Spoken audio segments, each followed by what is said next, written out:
Welcome to the Truth Unplugged, the podcast where faith meets real life. I'm Nicole here with Father Tim, our pastor, and Father Michael, our parochial vicar. Together, we're diving into your questions about Catholicism, life, and everything in between.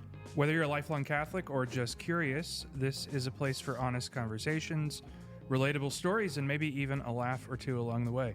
So grab your coffee or keep both hands on the wheel, settle in, and let's tackle today's questions. Welcome to the Truth Unplugged.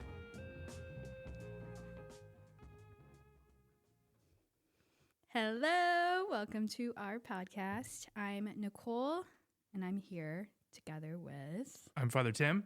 And I'm Father Michael. And this is our first episode. We're really excited to be here with you guys. Long time in the making. And technically, this series is a sequel, though, right? Technically, yes. This is kind of our season 2 of our video series, 10 Questions with Father Tim, which I'm sure many of you have seen. How much difference can you have and it still be a sequel? I mean, this isn't even a video; it's just a podcast. Yeah. Maybe we'll add video. Literally, the only thing. Oh, we will maybe. Maybe That'd be cool. If anyone out there wants to do the video part, because I have a lot of work. Yeah, we're gonna have to get enough people interested in this to. It's gonna be good. I mean, it's, people are gonna want to listen to this, but are they also gonna want to see it? Yeah, I don't know. In this new installment of our podcast, we have Father Michael actually joining us as a regular guest, which is exciting. Not just to eat hot wings. Yeah, not just to eat hot wings or to like. If you guys haven't seen that video, you need to go and watch. We ripped off Hot Ones. I hope that's not a copyright infringement or anything. And we did our own version of questions and eating hot wings. My tongue still rebels against You me. still have the hot sauces up at your house, right? Yeah, we still have the 5 hottest. The other ones I think we use. Actually use. Yeah, well, except for one, the fake queso one that was like made from plants. We threw that in the trash. We did where it belonged. We do occasionally try to convince people to try them, though. I think it's a fun exercise.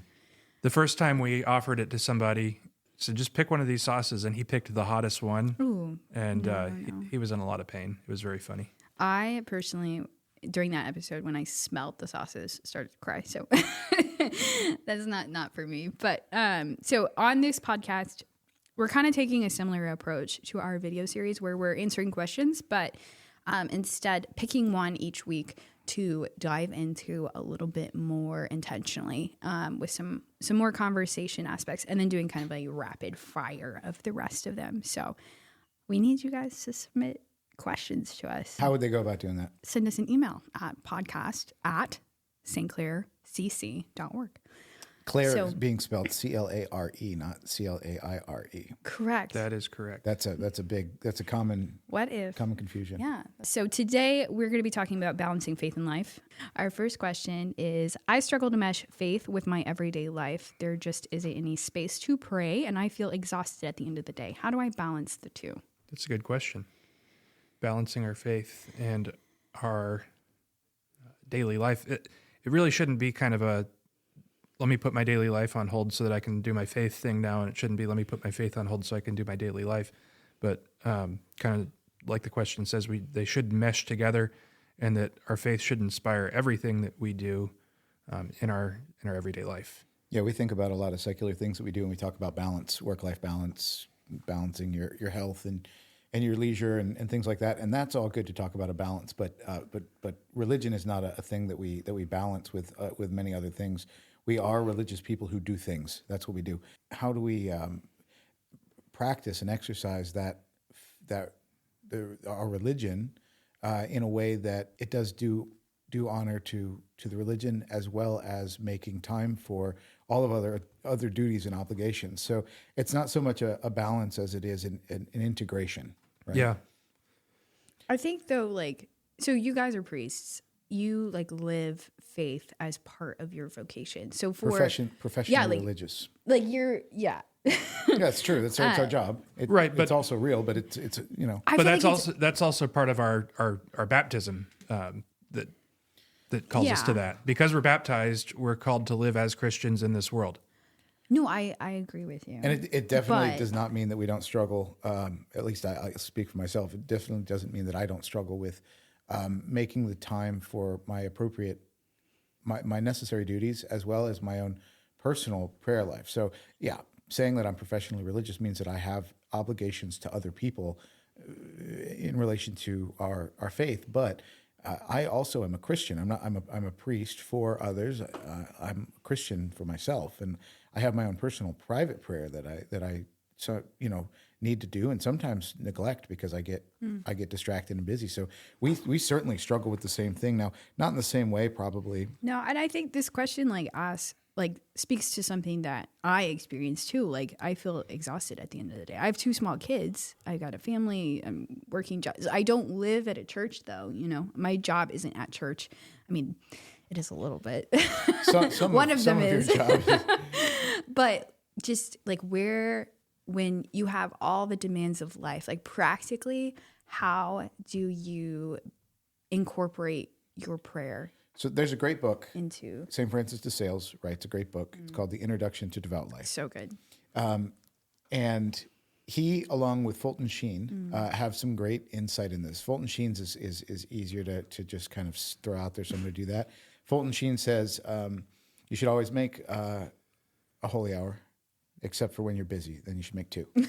Right, and the idea behind that is to never forget why we're doing what we're doing, and even in your daily life, like the Opus Dei founder Jose Maria Escriva would just drill home, is that all of our life is something that can be dedicated, consecrated to the Lord, and so why do I go to work? Why do I love my family? Why am I taking my kids to the pool? Right, all these things, if we're busy and we're stressed, we need to remind ourselves that we're doing these things for the Lord. And if we're not doing them for the Lord, maybe we don't need to do them at all. But what St. Francis de Sales says is in very early on in that introduction to the devout life, where he's writing letters to one of his spiritual directees, he says, a mother of children should not want the spiritual life of a nun. A monk should not want the spiritual life of a soldier. That true devotion is not in conflict with, but it elevates and is a leaven for the nobility of our everyday life, right? So as a mother of a couple kids, maybe some of you listening out there, maybe you've got 4, 5, 6 kids, maybe you've got a job that demands more time, more hours. Maybe you work the night shift and, going to daily mass is possible. Maybe you work the night shift and going to mass isn't possible. Maybe you're a nurse or a fireman or a police officer and you work shift work for long periods of time, and Sundays sometimes aren't possible because you've got to go and protect people from bad guys, or you've got to go and cure people of heart attacks or whatever you're doing. You're doing in the cure people in the nurse's office. And so how do you find that? Well, you take a look at the good things that the good structures in your life, and you say, how do I develop a spiritual life around this reality? Don't think to yourself, what should my spiritual life ought to be?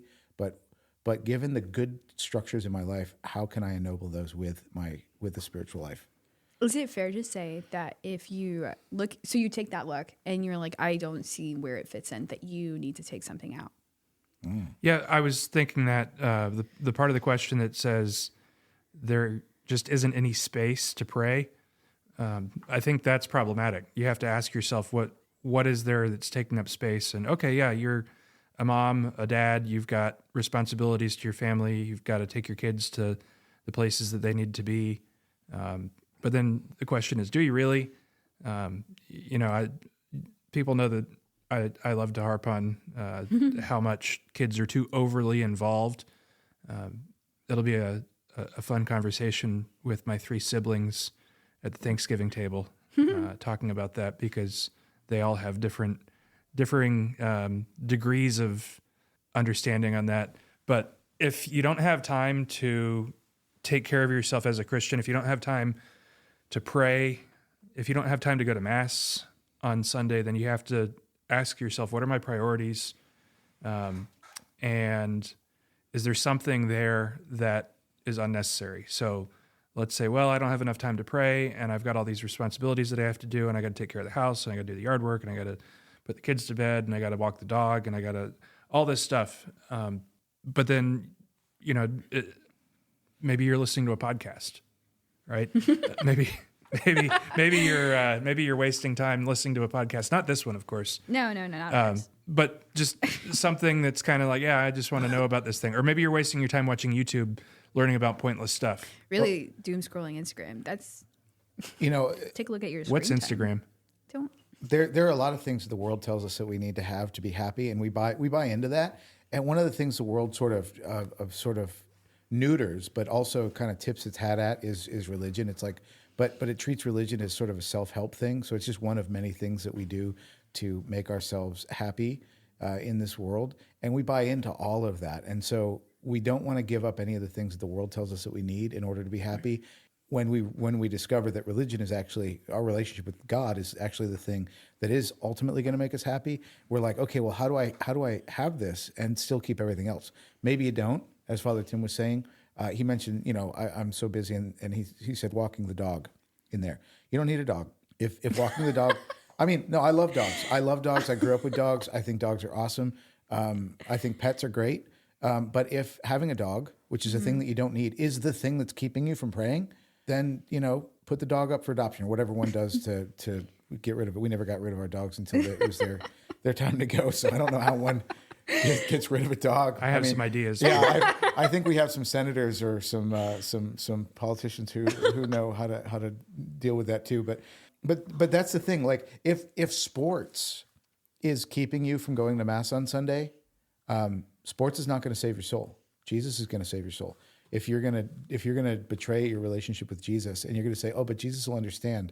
Sports is great." No, he won't. He's gonna understand that you chose sports over him, and that you worshipped at the altar of sports instead of the altar of the sacrifice of the Eucharist. And so we have to be really honest with ourselves about why we can't, or rather, we won't make time for prayer and fasting and almsgiving. Nicole, as a busy mother and an entrepreneur, and a person that's running around busy all the time, how do you fit prayer into your life? Or rather, not how do you fit prayer into your life? How do you build your life around prayer? I think I need to work on the building, just that thing that Father Michael said, the building, like structuring, like prayer comes first and then life comes after. Because right now, I, like with 2 toddlers, feel like I'm like, okay, where are my pockets of time that I can squeeze this in? But something my husband and I have incorporated is getting up 30 minutes before the kids do and spending time in prayer together in silence. That's great.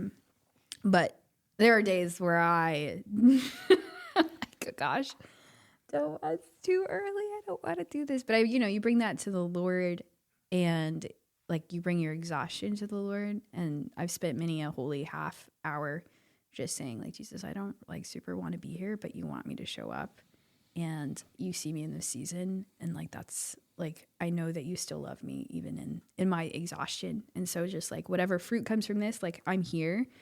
Might not have like the best quality to offer you, but like I'm giving like what I have right now. I see like a lot of fruit come from that. You said season. That was a great understanding that you've got in your prayer life, that life is not static, and we can't build a prayer life like we build a building, a structure. We have to build a prayer life more like a garden that takes into account times and seasons. What's going on in my life right now? What can I fit? And maybe I love this particular devotion, but it takes an hour. I mean, I'm just, or like daily mass might be a good one. Some people just love to go to daily mass, right. But sometimes their life might change a little bit, and they can't do it anymore because they've just had a baby or they've changed jobs or whatever. And we have to respect the season of life too. So, but rather than just throwing away something we can't do anymore, we find something to replace it in that fits in the space that we have available. Yeah, I love praying morning prayer from the Liturgy of Hours personally, just because like it's varied enough. Like, and you guys pray too. Like the Psalms change within the 4-week cycle, and it's like the Lord speaks anew in different ways, but it's like I know what to expect, and I can go into prayer with that as a structure and like see what the Lord is speaking into my life in that moment. And even in like the driest of times, like I still have that like structure to fall back on. So Just to throw out some concrete things that people can look for in building a spiritual life. So our Christian spiritual life is built on three principles: prayer, fasting, and almsgiving. Principles is probably the wrong word, but prayer, fasting, and almsgiving. foundations. For the foundations of the Christian spiritual life. I think we did a video on that, didn't we? I think we did. Maybe on our YouTube page at St. Clair. Anyways, don't just look at your spiritual life as a thing of prayer. Ask yourself, because you might not have time to do a holy hour. You might not, but you have time to fast, because guess what? It doesn't take any time, right? You have the ability to give alms, to be aware of the opportunities for works of mercy, both spiritual and corporal, in your everyday life. If you're aware of that, again, if you recognize that everything you do in a day can be consecrated for the glory of the Lord, then we're aware of those opportunities to do those things. Don't just look at your spiritual life as prayer, because if that's all that you look at it, you might find, right now I can't do what I think I ought to do. But if you look at it with all of the equipment and all the tools at your disposal, spiritual tools, you definitely could have a very vibrant prayer life, even if you're legitimately busy. And also, how can you pray while you're working, right? Especially if you have something really undesirable to do. Let's say you work in a hospital and it's your job to empty bedpans, and disgusting. Or you're a mother and you have to change your children's diapers, and you dread that. How can you say, even though I dread this, God, I'm offering it to you. I'm offering the just the tedious nature, the grossness, the fact that I don't want to be doing this. I'm offering this to you as a prayer. It sounds simple, but it really is part of the Christian life. If we can offer all that we do as something for God, as a gift to God, as returning to God what He's given to us, then I think we can start to recognize more that the spiritual life isn't something separate from our everyday life. When I was in high school and worked at Chick-fil-A, for those of you that don't know that I worked at Chick-fil-A. Who doesn't know that at this point? The guy that came in every day and emptied a certain box in the women's room, he was the happiest man I knew, and I couldn't understand why. And one day I asked him, I said, why are you always so happy and smiling and whistling? And he said, because I recognize that every moment I have is a gift from God. I have a job, and so I offer everything that I do to God. And that's always stuck with me. Mm-hmm. It's like the spiritual life should really be integrating the Lord like into everything. That's right. Like they're not separate. They like become intermeshed. Right, but unfortunately, so many of us see religion as the thing that we do for an hour on Sunday, and hopefully it's not more than an hour, and hopefully it's catered to kind of what I want to hear. Maybe if you're listening to this podcast, that's not so much true. Yeah. But for I think the vast majority of Christians, unfortunately, that is true. That talk to me about religion on Sunday, but don't expect anything else of me. Don't expect me to go above and beyond. And so then when we're striving to live the spiritual life, when we're striving to incorporate all of that into our daily life, sometimes it can be difficult because we get discouraged because we look around us and we say, well, other people aren't doing it. So it's important to surround yourself with a good community of people that are striving to live in a similar way. I think that's something that we see a lot with families. They come together. Here at St. Clair, we've got the moms group that gets together. I think once a month. Women's Bible studies. Yeah, all of these communities. And prayer becomes easier to tag on with the community is when it is not a shameful or a hidden thing in your home, right? The idea that I pray and it's in secret, and so I have to find some secret way to slip away from my family to go and pray, but rather we pray as a family. It's just like having a group of friends who all like to work out. When that's your culture, when that's your friend culture, you don't really struggle to go to the gym because you're just kind of there all the time, and a lot of your time is directed towards and moving you back towards going to the gym. Same thing could be true at home. If you pray as a family, if you find ways to pray as a family and pray privately, then the phrase "Hey, I'm gonna go pray" isn't a weird thing that you hear at your home. but rather it's something that there's an expectation of every member of the family that at some point in the day, everybody's going to pray. And at some point in the day, we're all going to pray together. Yeah, I mean, so sometimes the girls will wake up early and then they'll come downstairs. But we've they know that we're praying at this point, so they'll pull out like one of their little Bible storybooks, and Right, they know and they they're have learning. to sit. They're learning that in the morning they pray. That's and what they're like, "I'm saying my morning prayer." And I'm like, "Oh, this is so cute." Do you pray with the toddlers throughout the day? We do. We'll say like a decade of the rosary at night, but they know how to like say the table blessing and. Yeah, who was it? One of your girls got really upset that I led Grace at dinner the other day. That's because we've been trying to encourage Teresa. them. Yeah, it's Teresa. Teresa. To say the table, like take ownership and say it themselves. So now they kind of fight over at dinner who gets to say it. But Adrian must have spent 10 minutes trying to convince you that it was okay that Father Michael said grace. Yes, but they also we say bedtime prayers with them too. So they get a good dose of prayer throughout the day, and we'll also catch them singing the Regina Caeli to each other.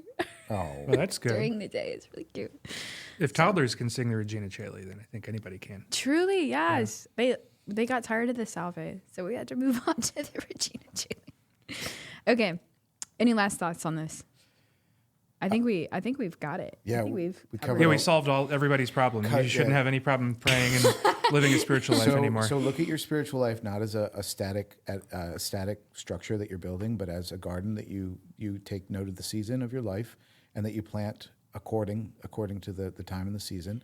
That everybody can have a vibrant spiritual life if they consider the totality of the spiritual life, which is prayer, fasting, and almsgiving, and that you have to be honest with yourself about how you've built your life up and what priorities you're using and what things are actually dispensable that you right now think to yourself, I don't know how I would live without that, but to make space for that to make time where you've got it all filled up. Yeah, and just not keeping them separate, like fully integrating the Lord in your life, and then it's not a balance. It's just like it just becomes life. Okay, so we're gonna move on to the next portion of our podcast where we just do rapid fire answers. And disclaimer, Father Michael and Father Tim, that doesn't mean you talk about each question for 2 minutes. Are you saying You have to answer it quickly. we have a tendency to talk too much? What if I want to give some context to my There's answer? no context, so just give a good answer. Okay, rapid All right, fire. you guys ready? I'm ready. Here we go. Okay, ready? Rapid fire. What's a food you'll never eat again? Captain D's. That's not a food. That's a place. Yeah, that's not Anything an from answer. Captain D's. That's seafood. Oysters. Oysters for Yeah, you? I tried. Is it clams or oysters?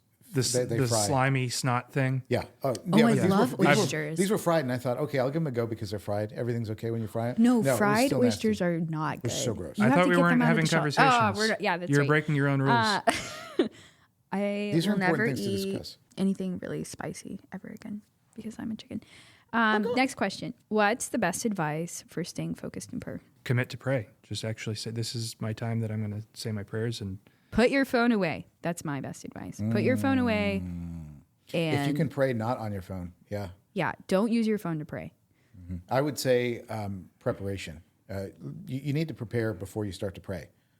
Figure out what you're going to do, what you're going to ask for, how you're going to ask for it, and then how you're going to listen, and then go into it. Solid. Where do you buy the best cheese? France. from the cheesemonger. My answer is Publix, but Yeah, really probably whole paycheck. I knew you were going to say something foreign and that you were going to say something ridiculous. What is your favorite dessert? Scotch. I don't think that counts. No? That's a drink. Why not? Dessert. There are dessert drinks. It didn't ask what's your favorite dessert drink. Okay. Gosh, I don't know. Something with chocolate in it. Father Yeah, Tim. I don't really eat Oh, yeah, I don't eat sweets dessert. like I used to. When I was a kid, my favorite cake was funfetti cake. What do you like if you're gonna go for your birthday and you want somebody said, I'm gonna make you a dessert for your birthday, what are you picking? My go-to is turtle pie. Probably a bottle of Blanton's. Oh, I do like the banana pudding. My actual dessert that I would like is sourdough chocolate chip cookies. Oh, yes. Those are good. Those were really good. Yes. Favorite liturgical season? Christmas. Advent. I almost said Christmas isn't a liturgical Actually, no, you know season. what? Not Christmas, because We the just readings did a the readings rapid like fire answer, and then you just stalled us Yeah. out, and now we're talking about it again. Mine used to be Lent. I think it's moved into Advent. What's a hymn you secretly love to sing? Oh God, beyond all praising. That's a good one. I can't tell you it wouldn't be secretly sung anymore. Father Michael, share. Be vulnerable with the podcast. No, people. I'm happy to share. You can't share secret things because then they're not secret. The question is what I secretly sing. If everybody knows what's I'm a hymn singing you it, love to sing? oh God, beyond all praising. Yeah. And That's also my answer. Let all mortal flesh be silent is another good one. Yep. I sing that when I'm That's a good kind one. of meditating. King on of the Lord. Love, my shepherd is. That's a good one. I love that one.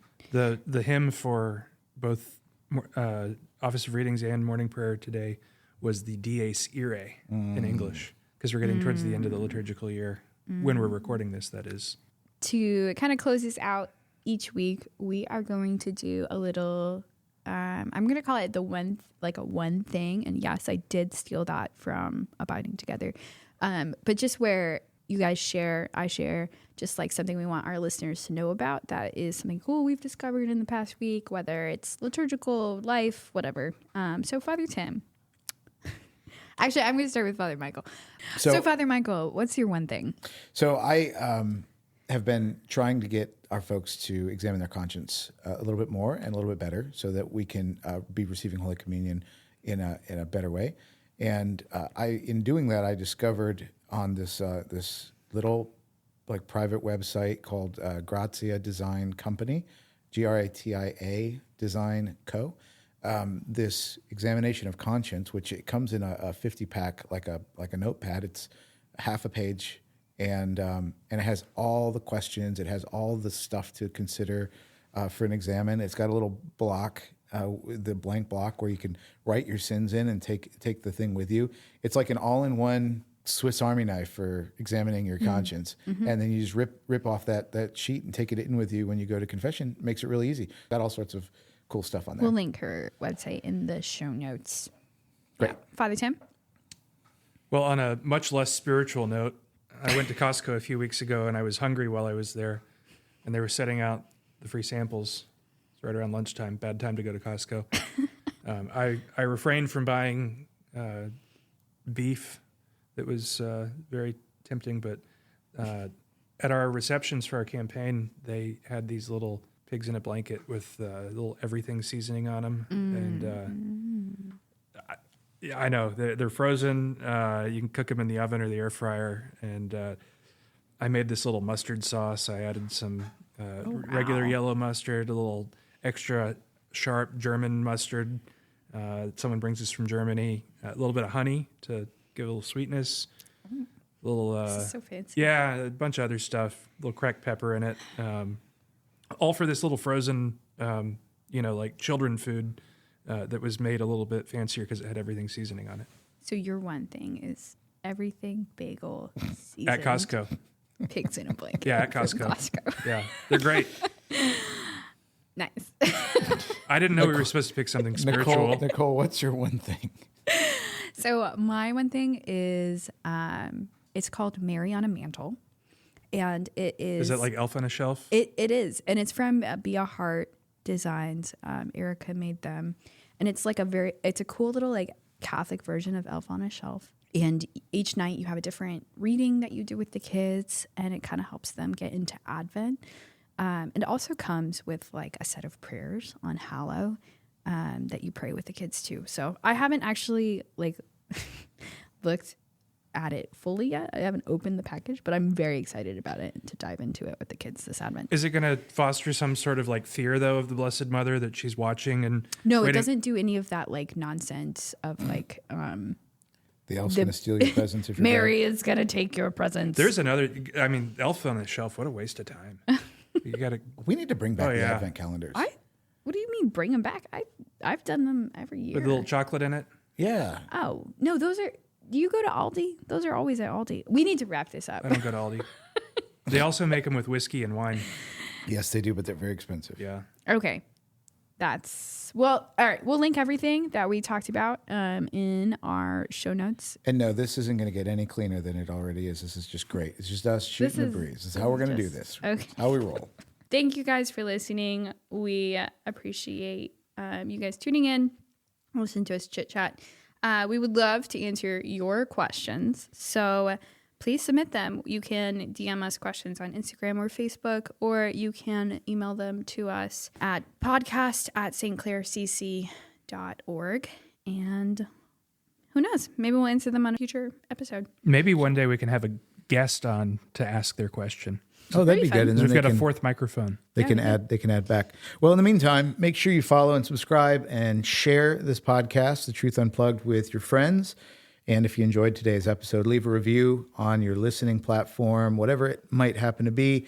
It helps us reach more people. And until next time, may God bless you all. Bye.